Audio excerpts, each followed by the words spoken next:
All right, thank you for stopping back in. And today I wanted to take a little time to talk about some of the weapons of the Yoruba Orishas, these amazingly powerful deities. And yes, they did wield some weapons and some sacred tools that represented their power, their domains, and their responsibility.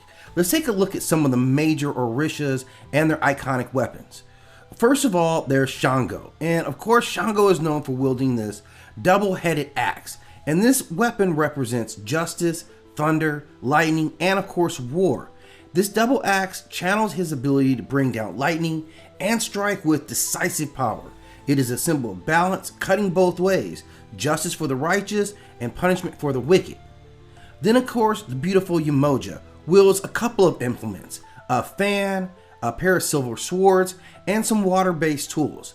Now they primarily represent motherhood, oceans, and healing.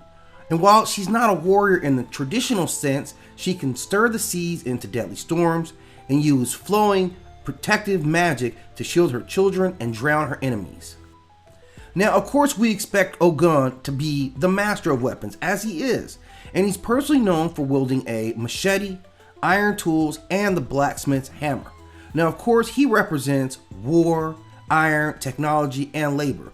And in terms of symbolism, his machete clears paths both physically and spiritually. He is the master of all tools and weapons forged from iron. Oya wields a horse-tail whip, machetes, and lightning bolts. She of course represents storms, wind, transformation, and the cemetery gates. And in terms of symbolism, the whip commands winds and storms. Her machetes clear the dead to make way for change. She also throws lightning bolts alongside Shango. Obatala is most often seen with the white staff and sometimes a sword. Of course, he represents peace, wisdom, and purity. His staff is more of a symbol of authority than violence.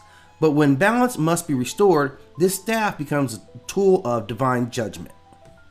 Osanyin wields a staff of power with a bird on top. It represents herbal medicine, the forest, and knowledge.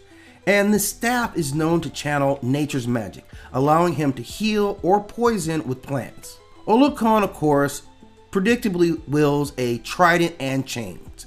Now he represents the deep sea, wealth, secrets, and mysteries. In terms of symbolism, this trident controls the depths and commands the underwater spirits. The chains bind treasures or enemies beneath the waves. Ochosi wields the bow and arrows, obviously representing the hunt, justice, and precision. And these arrows are known to always find their mark, representing divine justice, especially for those who are oppressed.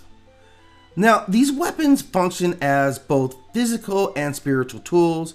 In rituals and ceremonies, these weapons are used to invoke the Orisha's presence and power. If you have more that you want to add to this piece as we grow and learn more about these Orishas and their amazing implements, please drop it in the comment section. But as always, I ask that you hit that like and subscribe.